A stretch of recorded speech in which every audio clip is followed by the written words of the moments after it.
Hi everyone, welcome back to my YouTube channel. In this episode, I'm going to review the only easily launched in 2024 potentially, and that's located in Bukit Batok, and that's none other than Lumina Grand. So let's go. Okay, firstly, let's talk a little bit about the development first. Just get right to it. So the development, Lumina Grand has a total of 512 units. So in terms of the bedroom types, we have 3 to 5 bedroom. So nowadays for executive condominiums, right, they don't really build smaller unit size anymore. Although like Copen Grand, they still have one stack of 2 bedroom units. But normally for East nowadays, they all start from 3 to 5 bedroom types. And because of the land area, you're looking at about 16,000 square meters.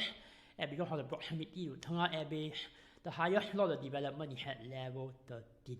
Okay? So I think, buying an executive condominium, you all know that buying EC sure make money, right? But you know that for different kind of EC, right, do allow you different profit margins. So today, before we go into the analysis of Lumina Grand directly, let's do a short case study first. Okay, let's go. Okay, so the first case study we are going to do is 2 executive condominiums at District 19 at Punggol area. So we are going to compare the Armory and the Terrace, right? So both developments are actually located along HDL plains. And one is actually a smaller development. You can see that the land size here is a little bit smaller as compared to a bigger development called the Terrace. Okay, so the Armory, right, and the Terrace, they are both launched at the start of 2015. So one is launched for sale in January 2015, the other in February 2015. Right, the smaller development, the Armory, has a total of 378 units, and the land size is only 13,000 square meters. So the land size of the Armory, right, is actually smaller than Lumina Grand, right? And on the other hand, the Terrace, also launched at the start of 2015, has 747 units. It has a much bigger land size at 24,000 square meters. So we're going to compare the small development against the big development and see how the profit margin differs. Okay, so before that, let's look at the entry price first. You can see that for the Armory and the Terrace, right, both are launching at a very similar price, about $800 per square feet in 2015, and also about $800 per square feet in 2016.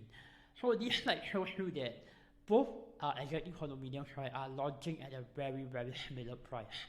But do you know that if you buy the Armory and if you buy Terrace back in 2015, today you'll be looking at very different profit margins. So which development actually earn more? Let's find out. Okay, you can see that I have plotted the chart for both of the executive condominiums from 2015 till today. And the blue line is actually the Terrace, right? You can see that the Terrace actually made a profit of about 60.96%, and the Armory made a profit of 54.97%, right? So in terms of the volume, right, you can see that the resale volume starts from 2022. The Terrace, being a bigger development, also has more resale volume, and 2023 also has more resale volume, right? So what can we learn from here is that ultimately, if you buy to a bigger development, there will be more transactions, and more transactions, the volume will actually push the price up faster. Okay, so you can see that if you buy the Terrace in 2015, the bigger development, it leads to a bigger profit as compared to the Armory, a much smaller development. And again, if you look at the top 20 profitable transactions, like we all know that buying an executive condominium, right, is a surefire way to make money.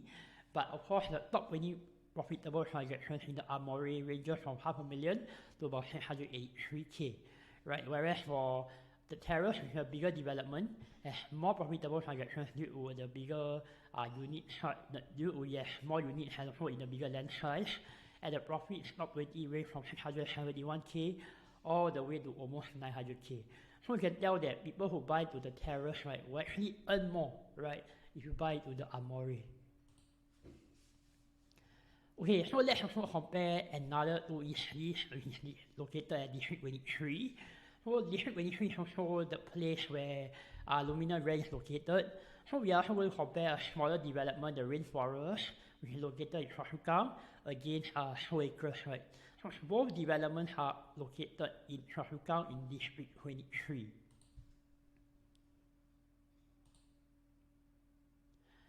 So you take a look at rainforest, you have a total of 466 units. The land size is about 17,000 square meters. So this is considered a small to medium development, right? So ultimately, if you want to know how big Lumina Grand is in terms of the land size, you can actually go to rainforest, take a look at their facilities, their landscaping. So these two developments is going to be very similar in terms of land size, right? But of course, Lumina Grand has more units at 512. And of course, 2 acres, right, has a much bigger land size. It's in fact one of the biggest executive condominiums in Singapore, with a total of 1,395 units. And the land size being 32,000 square meters, almost double that of rainforest. And profit margins wise, you can see that for rainforest, right, it made a profit of about 72.5%, and rainforest made a profit of 79%. So it's about 7% more. So if you do remember, we compare the terrace and the Amore, right, the terrace actually earned about 6% more. So having a bigger development, it shows that the profit margins will generally be about 6 to 7% more compared to a small to medium sized development. Again, if you look at the profit margins, you can see the top 10 profitable transactions of 2 acres ranges from 750k to 850k, whereas for rainforest it's about 580k to 756k. Again, here it's not saying that, buying a smaller development easily you won't be able to make money, but it shows that out of the 2 case studies, right, buying a bigger development with more units, right, will actually allow you better profit margins down the road. And even then, the rainforest, right, has a better location because it's actually nearer to Choa Chu Kang MRT as compared to 2 acres. So what we can learn here is that development size and the amount of units really matters in terms of profit margins. But if you are buying an EC, right, you are already assured profits. So most importantly, you must like how the development looks, right, and also the location of it. And in 2024, if Lumina Grand is going to be the only EC for this year, then we have no choice lah. Because you can only buy the Lumina Grand, or else you have to you have to go all the way to Yishun, and that's like North Gaya already, right? But North Gaya has a much bigger land size and also more units, and I do believe that if you are able to buy North Gaya, you will actually be looking at better profits down the road as well. Okay, so now let's dive into the analysis of Lumina Grand itself. So Lumina Grand is actually located along Bukit Batok West Avenue 5 and Bukit Batok Road, right? So this whole entire area is actually part of the Tengah transformation. So just 1 main road away, you are looking at Park Residences Integrated Development. So in this area alone today, right, you don't really have much retail options other than Le Quest Mall, right? All the Tengah HDBs here are actually going to TOP soon, and within 1 kilometer, you are also looking at ACS campus, right? So one thing that Lumina Grand will really benefit from is the potential HDB upgraders when they move to Tengah, when you want to buy a resale condominium. Lumina Grand, Altura, Copen Grand, all these are developments that will directly benefit from these HDB upgraders, right? So I think buying Lumina Grand, if you want a short answer, is that just go and buy, right? In terms of profitability, there's very low risk. And even then, the price gap between EC and private condominiums are so wide already. So if you buy an EC today, it's a bonus by the government. Go ahead and book your unit at Lumina Grand. Okay, but of course, in the coming years, you have an integrated development nearby, and also where the whole Tengah area actually developed, you also have 1 kilometer of ACS.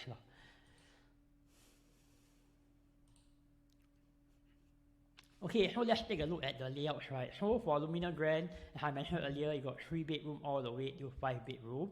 But I realized that for the 3 bedroom, right, it actually starts from 936 square feet. And that's very small, right? Because in the past, you will see that the 969 square feet 3 bedrooms are considered 3 bedroom compact. But today, a 969 square feet is considered 3 bedroom premium. Okay, so you can see that as they are building executive condominiums, right, although they are not building any more 2 bedrooms, they are building the 3 bedrooms smaller and smaller, right? And in terms of the 4 bedrooms, it's only 1,100 square feet and 1,200 over square feet. And of course, the 5 bedroom is 1,496 square feet. So today, executive condominiums are getting more efficient, so they are trying to minimize the size of the unit altogether, so that quantum-wise is still affordable to Singaporeans, right?